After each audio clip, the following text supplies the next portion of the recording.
Chers fidèles téléspectateurs, bonjour et bienvenue à votre émission hebdomadaire, le jour du Seigneur. La grâce de notre Seigneur Jésus-Christ, l'amour de Dieu le Père et la communion de l'Esprit Saint soient toujours avec vous. Donc aujourd'hui, 7e dimanche de Pâques, nous rendons grâce au Seigneur qui nous réunit encore, comme à l'accoutumée, autour de sa parole et autour de l'Eucharistie. Nous venons de fêter le jeudi dernier l'ascension du Seigneur, l'ascension qui nous rappelle notre destinée future. Parce que Jésus, en montant vers son Père et notre Père, nous a dit qu'il part nous préparer une place. Donc, notre place, c'est avec lui à la droite de Dieu le Père. L'ascension qui nous rappelle aussi qu'il y a du nouveau désormais en Dieu. Parce que notre humanité, Christ est monté avec notre humanité a désormais une place dans la vie intratrinitaire, dans la vie en Dieu même. Aujourd'hui, les lectures de ce dimanche nous invitent à l'unité. Jésus, avant de monter vers son Père, avant de passer de ce monde à son Père, appelle ses disciples à l'unité. C'est comme son testament, son cri de cœur, l'unité. Il a prié pour que tous ses disciples soient unis. C'est malheureux aujourd'hui qu'on voit beaucoup de divisions dans son Église. Parce que même pour parler de chrétiens aujourd'hui, il faut citer des confessions et des confessions. Parce que comme chrétiens, on parle des catholiques, on parle des orthodoxes, on parle des anglicans et des protestants. Et chacun travaille de son côté. Et Christ a prié pour que tous ses disciples soient unis. Unis comme lui et le Père, ils sont un.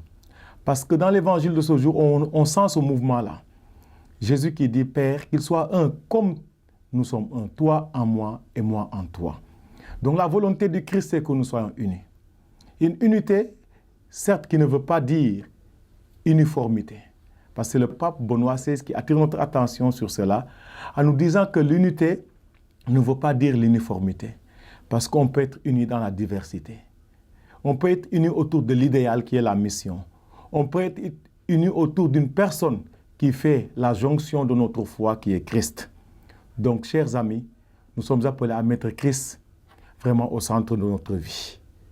Nous sommes appelés, comme tous fidèles serviteurs, fidèles du Christ, à travailler pour le salut du monde, à travailler pour que Christ soit connu, soit aimé, soit servi et soit adoré partout dans le monde. Donc, chers amis, travaillons à l'unité. L'unité dans nos familles, l'unité dans notre pays, l'unité du monde entier, l'unité autour de la paix et de l'idéal. Cette unité-là qui nous fera vivre comme Étienne, en contemplant la gloire de Dieu, en contemplant Christ assis à la droite du Père. C'est cette unité aussi qui nous fera hâter la venue du règne, comme nous l'avons entendu dans la deuxième lecture. L'Esprit et l'épouse qui appellent la venue de ce règne. L'Esprit et l'épouse qui disent « Viens Seigneur Jésus ». Donc ensemble, disons « Viens Seigneur Jésus ». Qu'il vienne nous unir, qu'il vienne briser la haine, qu'il vienne briser les divisions, qu'il vienne briser vraiment tout ce qui peut empêcher cette unité voulue et désirée par Dieu. Fidèles téléspectateurs, bonjour. 2 ans de pause après, c'est avec joie que nous nous retrouverons au pied de Notre-Dame de la Délivrance de Popenguine pour y vivre la 134e édition du pèlerinage marial. Une semaine avant l'événement, nous ferons un focus sur l'état des lieux. Pour cela, nous avons l'honneur d'accueillir sur le plateau Abbé Curé Dars Walissar, aumônier du SUCOMAP, et M. Éric Monga, administrateur, chargé du partenariat et coordonnateur du SUCOMAP. Sans plus tarder, nous allons revenir sur ce temps de pause que nous avons vécu pour cause de la pandémie à Covid-19. Il n'y a pas eu de pèlerinage marial durant 2 ans. Quel a été l'impact au niveau du SUCOMAP? Vous avez raison de le dire, hein, ça fait 2 ans quand même qu'il n'y a pas eu de pèlerinage. Et le sentiment est unanime. Pendant ces 2 ans, nous étions nostalgiques, nous autres jeunes, de la marche pèlerinage. C'est quelque chose qui se murmurait, mais qui se murmurait très fort, parce que nous étions en manque et nous avions envie justement de redécouvrir cette marche pèlerinage qui nous mène tout droit au pied de Notre-Dame de la Délivrance. C'est en mars que nous avons reçu le communiqué, si je ne me trompe, faisant allusion à la tenue du pèlerinage marial de cette année. De mars à mai, avez-vous eu le temps de bien préparer l'édition de cette année? Alors, il faut croire que le pèlerinage, il se prépare plus ou moins pendant 1 an. Après chaque édition, automatiquement, juste après un petit moment de répit pour reprendre un peu des forces, on se mettait encore d'attaque pour préparer l'édition qui suit. Alors, la particularité cette année, vous l'avez dit tout à l'heure, c'était à cause de la Covid que nous n'avons pas pu préparer ce pèlerinage comme il se doit. Mais cela n'empêche quand même, depuis le mois de mars, nous sommes à pied d'œuvre. Depuis le mois de mars, toutes les commissions, en tout cas qui gravitent autour de la marche, sont d'attaque pour justement préparer ce pèlerinage. Le temps imparti étant relativement court, mais cela n'empêche, il y a une équipe de personnes, de membres des commissions qui est très chevronnée, en compagnie donc de nos aumôniers et de la centrale des œuvres, qui est à pied d'œuvre depuis le mois de mars, justement pour préparer cette édition. Donc ça veut dire qu'on n'a pas eu un seul moment de répit depuis que nous avons eu l'annonce comme quoi cette année, effectivement, nous irons au pied de Notre-Dame de la Délivrance. Donc je rassure un peu tous les téléspectateurs comme quoi nous sommes vraiment à pied d'œuvre, nous sommes à fond dans la chose et au taquet pour préparer comme il se doit cette marche parce que l'expérience y est. Et d'ailleurs, ce qui fait que voilà, quoi, ça fait 15 ans que le Sycomop existe en tant que tel, mais la marche a existé depuis 40 ans. Donc, il y a de l'expérience et dans ce sens-là, nous sommes bien conseillés et nous sommes bien pourvus en ressources humaines pour répondre aux exigences que demande cette organisation. Abbé, en tant qu'aumônier, la partie liturgique, la partie spiritualité, quel changement y a-t-il eu pour cette année? Pratiquement, il n'y a pas de changement parce qu'en fait, comme vous le savez, donc le pèlerinage, c'est d'abord une démarche spirituelle. Donc il y a un canevas qui accompagne toujours cette organisation. Ça veut dire que dès le jeudi de l'Ascension, il y a une neuvaine qui est promulguée pour aider les marcheurs et tous les pèlerins de pouvoir se préparer dignement à ce pèlerinage. Et cette neuvaine, c'est aussi en même temps avec la neuvaine de la Pentecôte. Parce que si on parle de neuvaine, on sait que dans la tradition de l'Église, ça vient des 9 jours que les apôtres ont fait au Cénacle avec la Vierge Marie pour attendre la venue du Saint-Esprit. Donc nous célébrons donc Marie comme mère de Dieu, mère de l'Église, Notre-Dame de la Délivrance de Popenguine. Donc nous faisons aussi une neuvaine en l'honneur de cette mère, mais nous n'oublions pas aussi le Saint-Esprit qui est aussi vraiment honoré, qui est aussi adoré, glorifié à l'occasion aussi des jours de ce pèlerinage. Parce que même sur place, il y a la messe de la Pentecôte. Les marcheurs aussi auront leur messe de la Pentecôte au Cap des Biches et au pèlerinage sur place à la basilique, que ce soit à la basilique ou au sanctuaire, il y a des messes de pèlerinage qui sont proposées aux fidèles. En dehors de la neuvaine qui est déjà en cours, donc on exhorte déjà à la base, ça concerne peut-être tous les pèlerins, donc le parcours du pèlerin. Il y a un parcours à 4 étapes. Donc déjà Monseigneur Martin Boucar, évêque de Kaolack, qui va présider la messe solennelle, nous rappelait dans une vidéo, donc quand la communication s'est déplacée à Kaolack, nous rappelait que la marche est une démarche de foi. Donc c'est une démarche de foi, c'est dans ce sens qu'on demande aux marcheurs, ceux qui le peuvent avant d'aller, donc déjà en paroisse de se confesser, ou si on ne se confesse pas avant d'y aller, donc on peut le faire sur place, parce qu'il y aura des prêtres qui seront disponibles à l'attente de la rencontre, notamment pour pouvoir se confesser. Ça, c'est la première étape. La deuxième, c'est de participer aux Eucharisties qui seront proposées. Avoir au moins la messe de pèlerinage ou la messe de Pentecôte si on est déjà à Popenguine. Donc la deuxième étape, c'est l'Eucharistie, la participation massive aux Eucharisties qui sont proposées pour mieux vivre le pèlerinage. Parce que l'Eucharistie aussi, c'est la source et le sommet de notre vie de foi. La troisième étape, c'est le chapelet. C'est le chapelet pour pouvoir aussi vraiment se tourner vers cette mère. Ce serait vraiment dommage qu'un marcheur ou un pèlerin quitte sa maison, arrive jusqu'à Popenguine, sans pour autant se recueillir au pied de la Vierge Marie, sans pour autant dire le chapelet. Donc ce serait vraiment dommage. Donc la quatrième étape, c'est on peut aller aussi à l'attente de la rencontre. Le Saint-Sacrement sera exposé en permanence pour que nous puissions pour que nous puissions avoir un contact direct avec Jésus. Hostie, Jésus qui se donne à nous par amour dans le sacrement de l'Eucharistie et qui nous donne l'occasion de pouvoir le contempler, l'adorer, de pouvoir se laisser fasciner par lui. Donc, et dernièrement, c'est un peu la dernière étape, et je le précise, c'est la dernière étape, c'est le volet fraternel, la rencontre fraternelle. On y va aussi pour rencontrer nos amis, nos parents, donc qui vivent dans d'autres localités. Donc, maintenant, l'exhortation, c'est que ce volet fraternel-là n'est pas premier. Donc, mais c'est le volet spirituel qui est premier. Donc, concernant la marche pèlerinage, donc, on est déjà sur la 9e. Donc, il y a des célébrations qui sont proposées au Cap des Biches, à Popenguine. Le thème de cette année, est-ce que nous pouvons l'avoir, Abbé? Oui, le thème, c'est l'amour familial, vocation et chemin de sainteté. Donc, c'est un thème qui est inspiré de l'actualité brûlante de l'Église, hein, parce qu'on sait, donc, depuis 2015-2016, donc, l'Église était en synode, un peu sur la famille. On était appelé, le pape avait demandé à toute l'Église universelle de réfléchir sur la famille. Donc, et on sait qu'il avait sorti un document en ce sens, Amoris Laetitia, donc la joie de l'amour. Donc, c'est des documents qu'on n'a pas pu exploiter vraiment à la hauteur, en quelque sorte, de leur richesse. Donc, aujourd'hui, les évêques nous proposent de revenir à ces documents, de revenir à l'importance de la famille, qu'ils considèrent l'amour familial, qu'ils considèrent comme une vocation. C'est-à-dire que ceux qui sont appelés à la vocation de fonder une famille, même nous prêtres, nous venons d'une famille. Donc, pour dire que c'est l'amour, c'est-à-dire que c'est l'amour qui est le fondement de la famille. Et cet amour-là vient même de Dieu, parce que Dieu est famille, en fait. Dieu est famille et Dieu a une famille. Et c'est important. Et ce Dieu-là, la famille divine, est unie par l'amour. Donc, la vocation du Père, c'est d'aimer le Fils.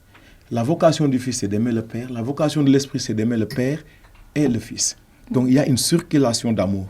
Donc, les latins parlent de la circumcession et les grecs de la périchorèse. C'est l'amour qui circule dans la Trinité. Donc, c'est la vocation ultime. C'est le chemin aussi de la sainteté, parce que c'est l'amour qui nous fait ressembler à Dieu. Donc, c'est pourquoi, en fait, l'amour dans la famille, c'est voilà la vocation de toute famille. Toute famille est appelée à vraiment à vivre l'amour, vraiment à demeurer dans l'amour, à faire tout par amour et à marcher vers l'amour. Eric, vous avez dit tantôt dans l'introduction que c'est avec joie que nous retrouvons au pied de Notre-Dame de la Délivrance, et le pari de la mobilisation, nous pouvons dire qu'il est déjà réussi. Pour accompagner la marche et plus particulièrement le volet spirituel, on note souvent plus de folklore que de concentration sur tout ce qui est parcours de la marche. Quels sont, vous, au niveau de l'organisation, les décisions ou bien les garde-fous que vous avez pris pour accompagner ce volet spirituel de la marche pèlerinage? La marche, d'abord, est une démarche spirituelle. Et allant dans ce sens, nous cherchons chaque année à mettre la spiritualité au cœur de la marche. Ainsi, dans chaque paroisse, nous recommandons, même avant de venir au Cap des Biches, au foyer de marche, d'avoir des messes d'envoi. Ça veut dire, dès lors que nous avons ces messes-là, nous sommes justement en phase avec cette spiritualité que nous essayons de mettre au cœur de notre organisation.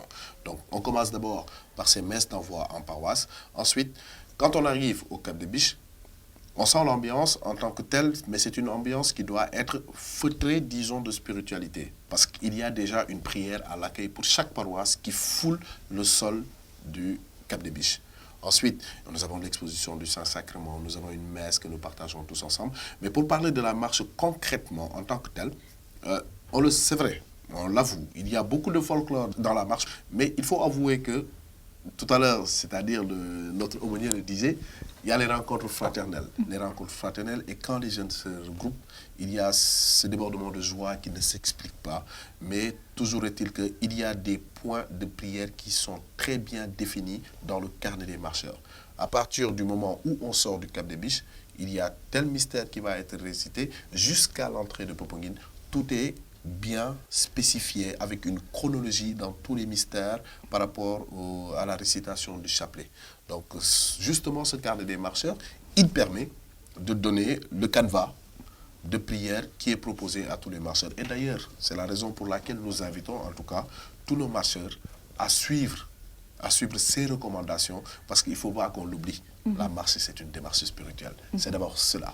Pour rester toujours sur le volet spiritualité et sur le volet un peu folklore, l'ambiance à l'intérieur même du sanctuaire et aux alentours du sanctuaire. Donc la musique, et souvent sont des musiques profanes, les chants et tout, avec tout le dispositif qui a été mis en place, l'attente de la rencontre, les confessions, pour accompagner ce volet spirituel de la marche. Quelles sont les dispositions qui ont été prises pour permettre à tous les fidèles qui viendront dans ce lieu de pouvoir se recueillir dans le calme, dans le silence et dans la méditation? À propos de la marche pèlerinage, nous gérons la marche jusqu'au pèlerinage, jusqu'à Popenguine même. Et il y a le comité d'organisation du pèlerinage qui est compétent donc dans le pourtour de Popenguine, en quelque sorte dans Popenguine et dans le pourtour du sanctuaire. Et il y a des recommandations fortes qui ont été données et les autorités mettront en application ces recommandations-là pour éviter tout ce qui est nuisance, tout ce qui est pollution sonore, tout ce qui est même certaines ventes illicites, donc qui peuvent créer du bruit autour du pourtour du sanctuaire. Donc, en fait, c'est les dispositions qui sont prises et les recommandations qui sont données aux services compétents de l'État pour vraiment éviter vraiment ce dérangement-là, tout ce qui peut déranger la quiétude des fidèles. Donc, c'est d'habitude ce qui est dit. C'est vrai que souvent, autour du sanctuaire, il y a des vendeurs qui sont là, mais ces vendeurs sont souvent évités à ne pas utiliser des mégaphones ou vraiment des préenregistrements qui pourront vraiment déranger la quiétude des uns et des autres. Avant de clôturer, Abbé, une dernière question. C'était juste par rapport après la marche pèlerinage. Parce que nous avons vu qu'au niveau du programme général du pèlerinage en tant que tel, il y a la marche et il y a les différentes messes pour les marcheurs. Après la messe des marcheurs, le dimanche et le lundi, si je peux ainsi dire, est libre pour les marcheurs. Est-ce qu'il y a des choses qui sont prévues? Parce que c'est pendant ce temps où Popenguine reçoit de plus en plus de monde pour ceux qui n'ont pas observé la marche pèlerinage, qui sont venus juste pour se recueillir et repartir. Qu'est-ce qui est prévu à cet effet? Comme vous l'avez dit, pour les marcheurs, il y a la messe de Pentecôte au Cap des Biches, donc la messe solennelle. Donc quand ils arrivent, il y a déjà des activités qui sont proposées avant la messe, telles que l'adoration, telles que le chapelet, telles que le temps de méditation. Et après, la marche est ponctuée par une activité spirituelle, comme nous l'avons évoqué tantôt. Arrivé sur Popenguine, on demande aux marcheurs de participer à leur messe. La messe des marcheurs, c'est la messe du dimanche à 22h. Donc avant la messe, il y a une veillée où tous les marcheurs sont conviés à cette veillée. Donc après la veillée maintenant et la messe des marcheurs, on demande aux marcheurs, ceux qui le peuvent et qui le veulent, ils peuvent rentrer déjà. Ils ont accompli leur pèlerinage. Peut-être ils auront entre-temps, entre les messes-là, l'occasion d'aller se recueillir à la grotte ou à la tente de la rencontre. S'ils ne le font pas, ils peuvent le faire pour faire le parcours du pèlerin. Mais s'ils le font déjà, ils peuvent se libérer et libérer les lieux. Parce qu'aujourd'hui, si les évêques ont fait ces propositions-là, c'est les évêques même qui ont fait la proposition-là, parce que en fait, le sanctuaire est devenu très, très, très petit, très pétroit, vraiment pour tous les marcheurs. Donc aujourd'hui, la capacité d'accueil du sanctuaire, c'est faire 16 000 pèlerins. Donc les marcheurs déjà, au niveau national, les marcheurs sont estimés à 25 000 presque marcheurs. Donc, du coup, on demande aux marcheurs de faire l'effort de venir à la messe de 22h pour pouvoir libérer les lieux et permettre aux autres pèlerins d'avoir la messe solennelle du lundi. Est-ce qu'au niveau des paroisses, il y a cet accompagnement pour ceux qui voudraient retourner dans leur paroisse juste après la messe ou bien peut-être le lendemain matin, le lundi, pour un peu désengorger Popenguine? Oui, il n'y a pas de souci, il n'y a pas de souci. Si c'est par rapport aux marcheurs, le Sycomore reste à l'écoute. S'il y a une paroisse, dès qu'une paroisse nous se signale pour dire qu'ils voulaient quitter, juste après, nous, on se débrouille automatiquement pour leur trouver le moyen de transport qui pourra les ramener chez eux. Donc, sur ce, vraiment, la commission logistique, vraiment, est à pied d'œuvre pour pouvoir vraiment répondre aux besoins des uns et des autres. Un dernier mot? Un dernier mot, c'est peut-être pour lancer encore l'appel, vraiment, demander aux marcheurs, vraiment de savoir que la démarche est avant tout spirituelle, vraiment de se focaliser, de ne pas marcher pour marcher. Ne pas aller au pèlerinage pour aller au pèlerinage, mais d'y aller avec un contenu, d'y aller avec vraiment une soif, d'y aller avec vraiment une recherche, parce qu'il se laisse trouver par ceux qui le cherchent, et ceux qui le cherchent en vérité. Allons pour le trouver, oui, vraiment, allons pour le trouver, allons pour le rencontrer, et viendra à notre rencontre, comme le ressuscité est venu à la rencontre des disciples à sa recherche. Eric? Un mot pour la fin. Alors, le thème de cette année parle beaucoup plus d'amour familial, de chemin de vocation et de chemin de sainteté. Alors, nous invitons vraiment tous nos jeunes, tous les marcheurs, à surtout marcher avec amour, marcher vers l'amour, par la mortification, parce que simplement la marche est difficile, pour espérer, en tout cas, dans notre foi de chrétien, arriver à un chemin de sainteté. Donc c'est une discipline encore que nous connaissons chez les jeunes catholiques, que nous leur demandons encore une fois d'observer la discipline pour aboutir à quelque chose qui nous est propre, c'est-à-dire l'amour.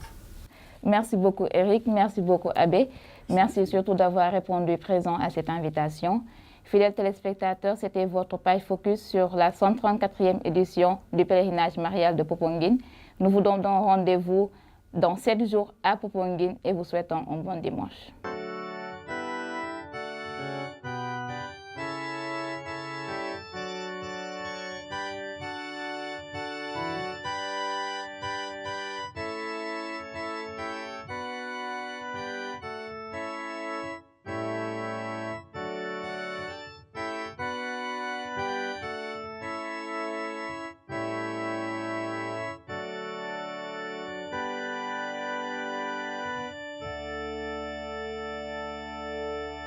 Chers frères et sœurs en Christ, fidèles chrétiens catholiques, chers amis, bonjour et bon dimanche. Votre émission Jour du Seigneur, dans sa rubrique Littérature chrétienne, reçoit en ce jour Madame Georgette Marie-Jeanne Ouemavo, épouse Faye, autour du livre Jean et son nom. Un témoignage de la présence et des grâces de Dieu dans la vie de Madame Faye. Bonjour Madame Faye et merci d'avoir répondu à notre invitation pour nous partager votre expérience de vie chrétienne. Veuillez s'il vous plaît vous présenter à nos téléspectateurs. Je suis Georgette Ouemavo, épouse Faye. Et comme je dis, épouse, mère et grand-mère. Et je suis catholique, de naissance musulmane, mais catholique. Et je suis engagée dans les mouvements catholiques. Et j'ai eu à faire la catéchèse et être membre du renouveau charismatique, où j'ai beaucoup appris sur la prière, sur la louange et sur le respect de l'autorité dans l'Église. Et je fais aussi partie d'un mouvement qu'on appelle les équipes Notre-Dame. C'est un mouvement de spiritualité conjugale où des couples se réunissent, environ 5 à 7 couples avec un prêtre, pour partager leur vécu, pour vivre leur foi. Et donc, c'est le témoignage justement de cette vie que je relate dans ce livre, Jean et son nom. Il est de coutume, Madame Faye, avant d'entrer dans ce débat, de demander à notre invité de nous entraîner dans une prière à l'Esprit Saint. Mais aujourd'hui, comme vous le désirez en page 17, je cite, « Plusieurs personnes se feront certainement un plaisir de chanter un petit chant de témoignage de l'Église catholique et de le chanter avec moi. Puisque l'occasion se présente, étant donné que chanter, c'est prier 2 fois, merci de bien vouloir entonner ce chant. » Merci de me donner l'occasion de chanter parce que j'aime beaucoup chanter. Donc, je chanterai ton nom à jamais, digne de louange, je glorifierai ta magnificence. En action de grâce, ta joie remplit mon cœur, tu m'as donné la vie, car tu veux en moi montrer ta bonté. Je chanterai ton nom à jamais, digne de louange, je glorifierai ta magnificence en action de grâce. Merci, Madame Faye. Juste faire un rappel à nos téléspectateurs de ce qu'est la littérature. La littérature en général est un ensemble d'œuvres écrites qui permet de manifester des émotions, des ressentis et de révéler surtout au lecteur ce que l'écrivain a dans le cœur. Il en est de même pour la littérature chrétienne qui, elle, va encore plus loin et permet à l'auteur, en l'écrivant, de donner son témoignage de vie, d'évangéliser, d'édifier, de fortifier, de redynamiser la foi et la grâce de notre baptême. Madame Faye, j'ai lu avec beaucoup d'intérêt et de plaisir votre ouvrage « Jean et son nom ». Voulez-vous expliquer, s'il vous plaît, le titre de ce livre?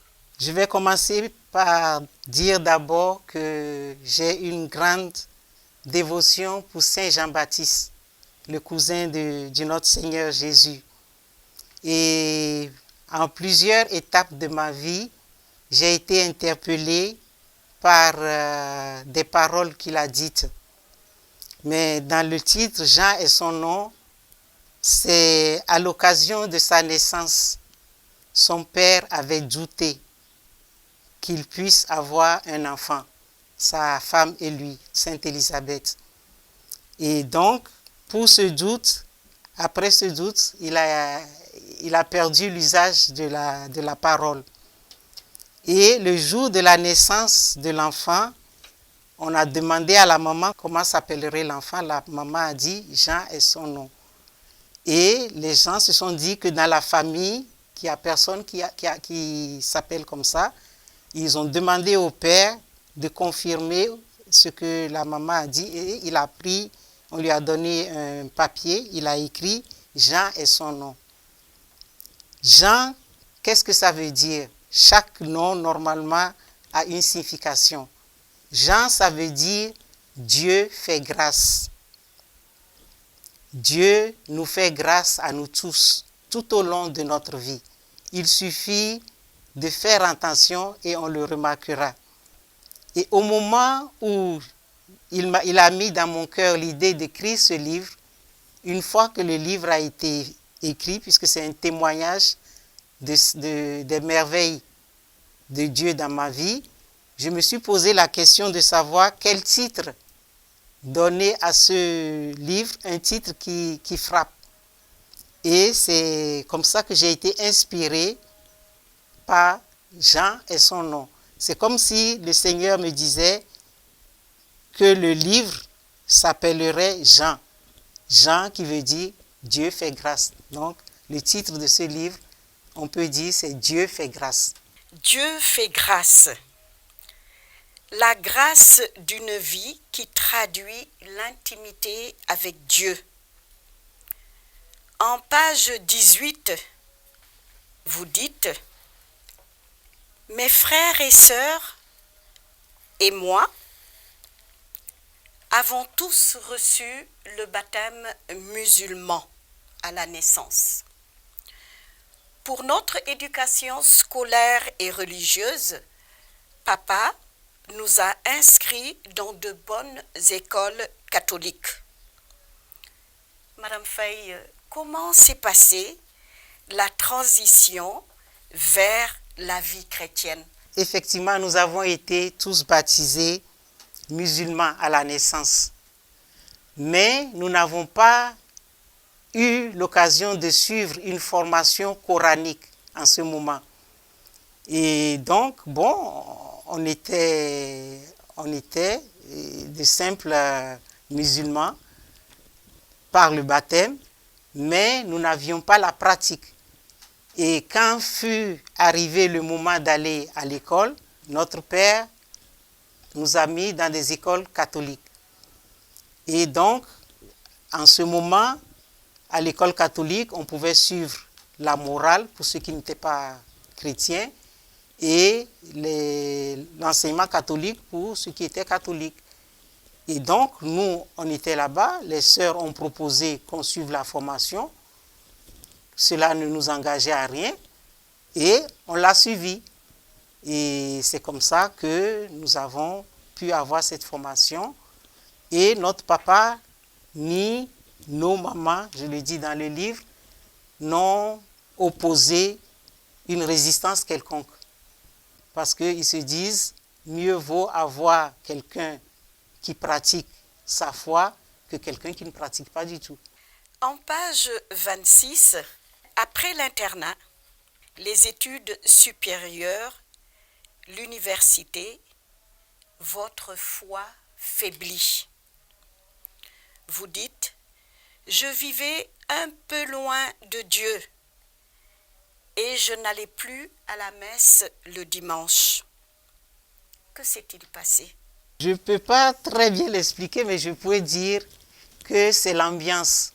L'ambiance à l'université, l'ambiance pour des enfants qui quittent l'Afrique et qui vont en Europe et qui disent que ce n'est plus la même chose. Bon voilà, comme ça, petit à petit, ça c'est les autres qui étaient autour de moi à l'université. Je ne voyais personne aller à la messe. Et puis, bon voilà, ma foi aussi a flanché et je n'y allais plus. Je faisais que ma prière le matin et le soir au coucher. En page 27, Madame Feuille, les études terminées de l'école Soufflot. Pour qui connaît cet établissement?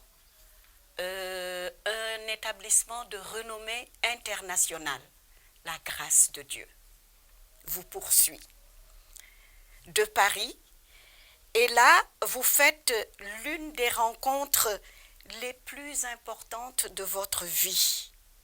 Le Seigneur vous accorde la grâce de trouver du travail.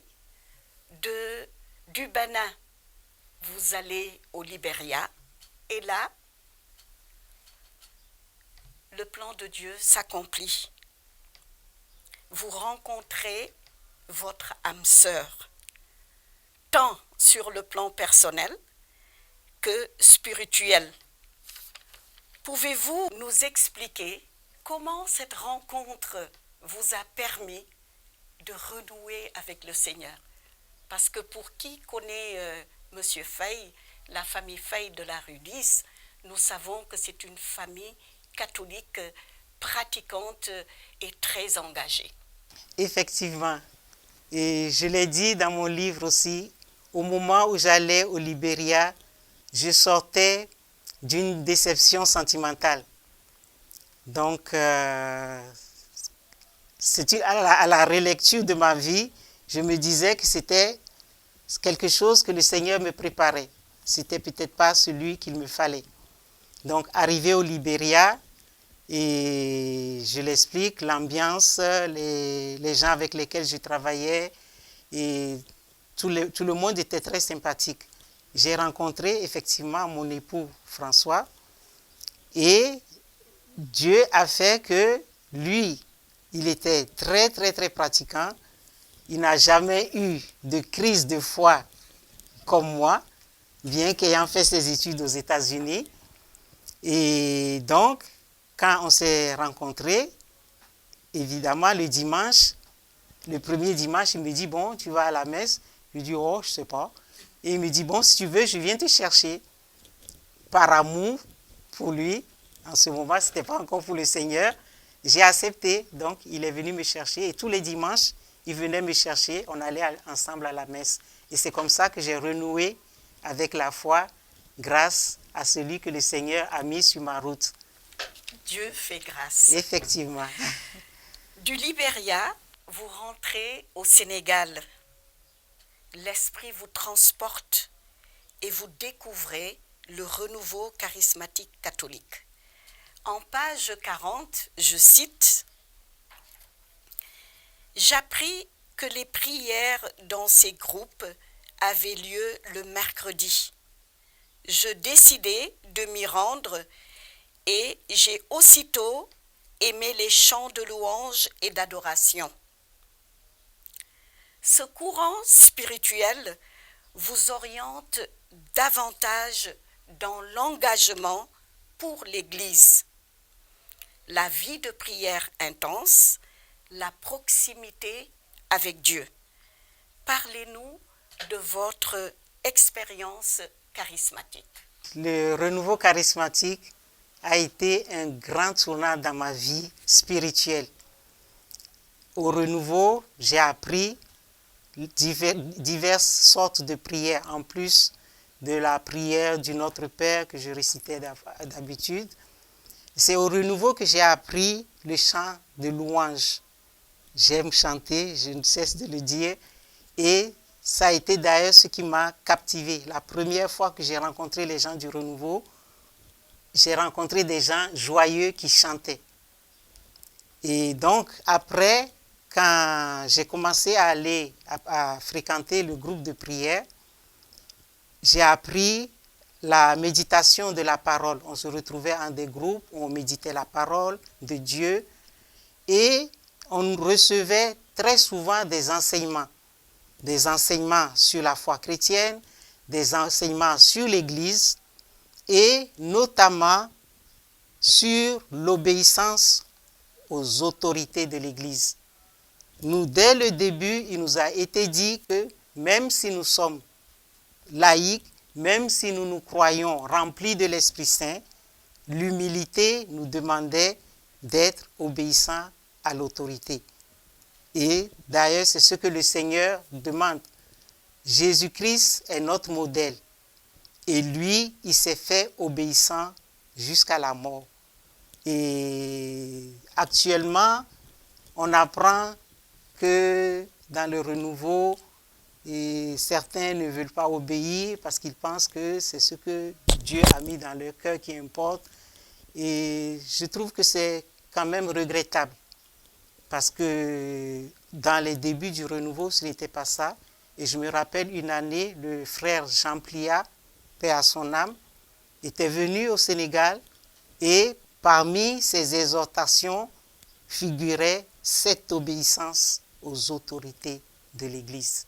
Après plus de 25 ans d'expérience et d'engagement dans l'Église, quelle est votre relecture de l'état du renouveau charismatique catholique au Sénégal? J'ai été très engagé dans le cadre du renouveau. C'est le renouveau qui m'a appris à m'engager au sein de l'Église parce que quand on arrivait dans un groupe de prière, on nous exhortait à nous engager soit à la chorale, soit parmi les lecteurs, soit dans le service des pauvres.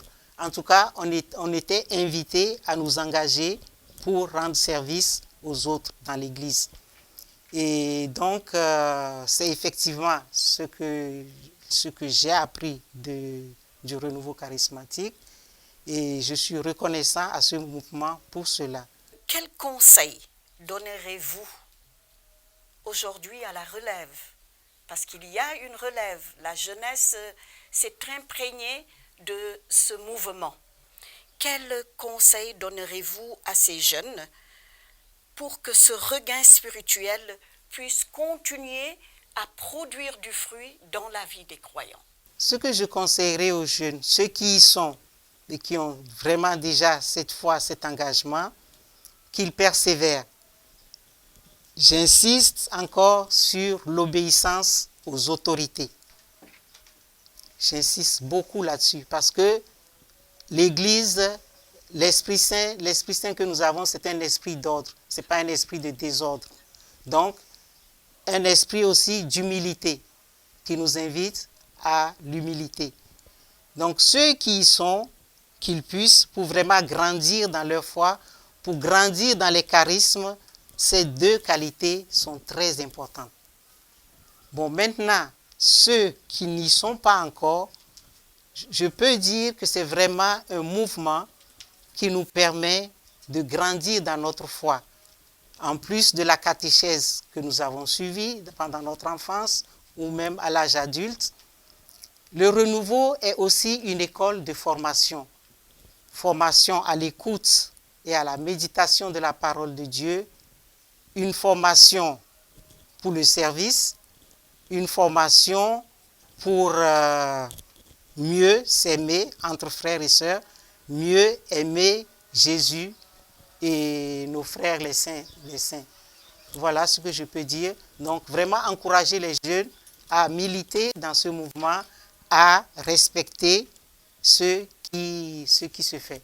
En page 191, Madame Faye, le père Christian Emba, qui écrit le postface, fait un résumé de cette vie pleine d'intimité avec Dieu, d'engagement, de charisme et exhorte à imiter Madame Faye. Je cite, « Se remettre toujours à la providence de Dieu lorsque l'existence bascule et nous bouscule. » Pouvez-vous nous dire à quel moment de votre vie avez-vous vécu le désert, cette traversée du désert où il est dit dans la parole, « Celui qui veut me suivre, qu'il prenne sa croix et qu'il me suive. » Je pense que je pourrais donner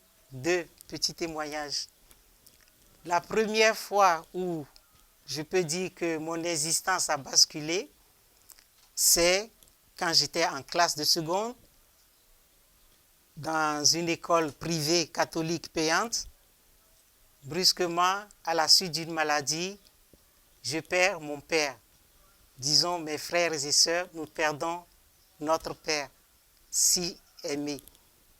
Donc, normalement, nous nous serons retrouvés à la rue, ne pouvant pas payer ses études, puisque les mamans ne travaillaient pas. Mais le Seigneur a permis que par l'entreprise des religieuses chez lesquelles nous étions, elles ont eu l'idée de présenter notre dossier à l'administration pour que des bourses nous soient accordées. Et c'est comme ça que nous avons pu continuer nos études. Et donc, là où on aurait pensé que c'est le vide, c'était le désespoir, il y a eu une lumière d'espoir. Le deuxième exemple que je peux donner, c'est le cas de ma fille, la Benjamine. Dans la famille, tous ceux qui se mariaient automatiquement dans l'année ou dans les 2 ans qui suivent avaient des enfants. Et elle s'est mariée et les années passaient, la joie de l'enfantement n'arrivait pas dans le couple. Mais par la grâce de Dieu, elle et son époux, ils s'entendaient très bien. Mais c'est comme nous savons en Afrique, les réflexions, qu'est-ce qu'ils attendent, pourquoi ceci, pourquoi cela. Nous avons porté cela en prière. Nous avons prié. Et ça perdurait. Ça perdurait. On peut être désespéré. Mais le Seigneur a permis qu'après 7 ans d'attente, l'enfant tant désiré est venu, une petite Gabrielle. Je le dis parce que c'est vrai, de notre temps, on ne connaissait pas ce problème de difficulté à l'enfantement. Mais actuellement, on entend beaucoup de couples qui sont mariés, qui n'ont pas d'enfants, qui ont des fois des difficultés, qui ont tendance à vouloir peut-être même se séparer ou à aller chercher ailleurs ce que le Seigneur seul donne, consulter à gauche, à droite et tout ça. Donc c'est vraiment pour leur dire que dans des situations pareilles, mettre sa confiance dans le Seigneur, il n'abandonne pas ceux qui mettent leur confiance en lui. Amen. Merci pour ce très beau témoignage qui va encourager ces jeunes couples à pouvoir espérer toujours dans le Seigneur. Votre préface, Madame Faye, a été écrite par le père Yves-Marie Fradé. Pouvez-vous nous parler de lui? Le père Yves-Marie Fradé est un prêtre spiritain qui a servi en Afrique et qui, au Sénégal, a été l'un des pionniers du renouveau charismatique. De lui, nous avons reçu beaucoup d'enseignements, beaucoup d'exhortations, et je reviens toujours sur l'obéissance. C'était aussi sujet clé de ces exhortations. Et c'est comme ça que, moi, je l'ai connu et j'ai beaucoup appris de lui, beaucoup appris aussi dans la vie, dans l'Esprit Saint, puisqu'il était spiritain et il a une grande dévotion pour l'Esprit Saint, qui est le Saint de sa communauté, d'après lequel sa communauté est nommée. Voilà. Il a été, après le Sénégal, le responsable du séminaire pontifical de Rome. Actuellement, il est de retour à Paris, où il a d'ailleurs écrit un livre sur l'Esprit Saint. Je veux revenir sur le père Christian Ehemba, qui a écrit le postface. Il résume le contenu de ce livre avec un témoignage très fort de Madame Faye. Je cite: Madame Faye a su comprendre la grandeur de Dieu, son caractère indispensable et son amour gratuit pour chaque homme. Ce qui est très important. Chaque homme est dans une disposition de pouvoir vivre ce que vous avez vécu avec le Seigneur. Qui est le Père Christian?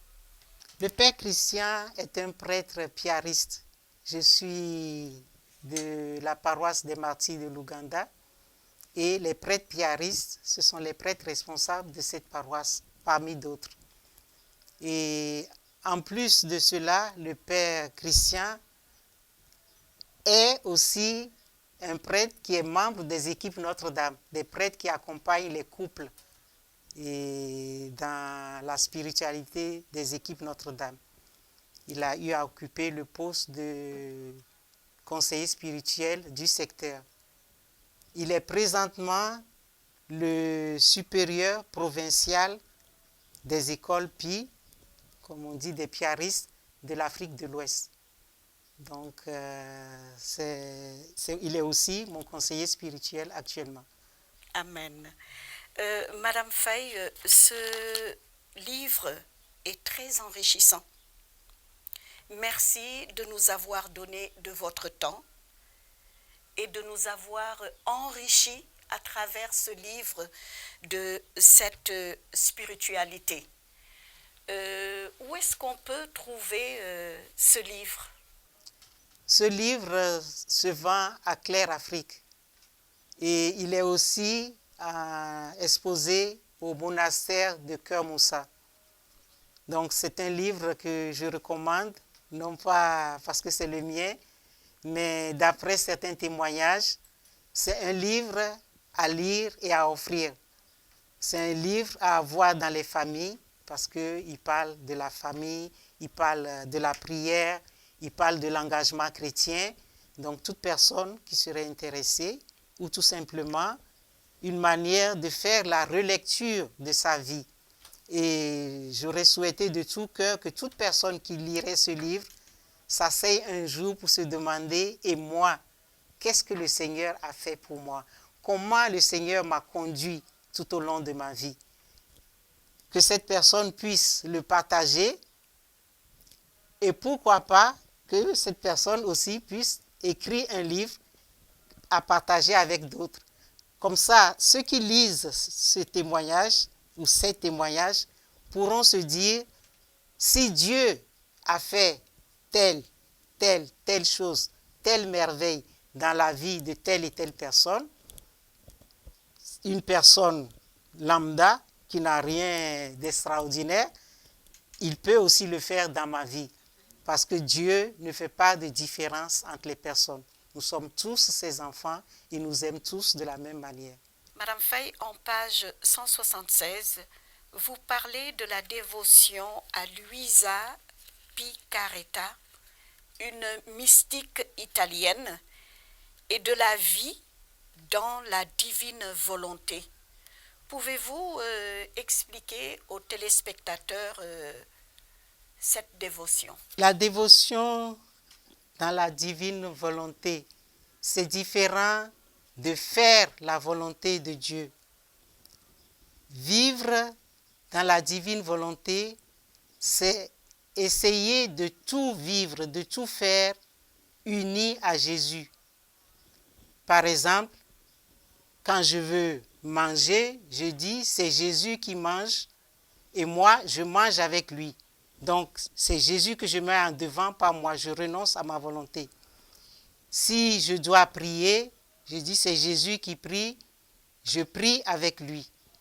Et à la longue, c'est une forme d'entraînement à la sainteté dans la divine volonté pour parvenir par la grâce de Dieu, je n'en suis pas encore là, à ce que nous dit Saint Paul dans son livre où il dit, dans Galates 2:20, ce n'est plus moi qui vis, c'est Christ qui vit en moi. Et Luisa Picaretta, c'est une mystique italienne, comme vous l'avez dit, Madame Sow, et qui a reçu la grâce d'avoir une intimité avec le Seigneur Jésus, qui lui apparaissait et qui lui a donné des enseignements qu'elle a répertoriés dans 36 volumes. Et dans ces enseignements, il n'y a aucune erreur théologique dedans. C'est une dame qui n'a été qu'une année à l'école. Donc, ça montre que cet enseignement, c'est vraiment un enseignement divin. Nous, avec nos parents, disons nos parents Adam et Ève, étaient créés pour vivre dans l'intimité de Dieu. Ils ont désobéi, ils ont quitté cette intimité, disons cette volonté de Dieu qui était la leur. Et donc le but de cette spiritualité, c'est de nous ramener à l'état premier dans lequel Dieu nous a placés, que nous puissions être dans son intimité, que nous puissions vivre et tout faire avec lui. Voilà, en gros, ce que ça veut dire. Mais c'est une spiritualité qui se cultive et on en parle, elle est approuvée par l'Église. Le conseiller spirituel de Luisa Picaretta, le père Annibale Di Francia, a été canonisé par le pape Jean-Paul II. Donc, c'est un enseignement de l'Église qui est peut-être, qui n'est pas très connu, mais qui mérite d'être connu parce qu'actuellement, et un peu partout en Europe, aux États-Unis, surtout au Canada, les gens en parlent. Donc, cela vaut le coup en regardant dans Internet, sur YouTube, il y a des enseignements. Et le livre de Luisa Picaretta, ça s'appelle « Le royaume du divin fiat chez les créatures ». Le livre du ciel appelle des créatures à revenir à l'ordre, au rang et au but pour lesquels elles ont été créées par Dieu. Merci Madame Faye. Le temps qui nous est imparti est très court, mais je reste encore sur ma soif pour d'autres questions parce que dans ce livre, vous retrouverez les différentes dévotions. Et quelquefois, lorsque nous avons des dévotions à certains saints, nous voyons à travers leur intercession la grâce de Dieu se manifester. Merci Madame Faye pour cet entretien. Chers téléspectateurs, amis croyants, merci, votre émission s'achève. J'encourage tous les téléspectateurs à se procurer ce livre et je vous souhaite un bon dimanche. À Madame Faye, nous attendons la prochaine édition. Merci. Par la grâce de Dieu. Merci aussi pour cette invitation. Avant juste de clôturer cette émission, je voudrais revenir sur la deuxième lecture où Saint Jean nous dit vraiment que le Christ reviendra pour rendre à chacun selon ses œuvres. Donc, chers amis, vivons en pensant à notre jugement dernier. Vivons en pensant que Christ reviendra.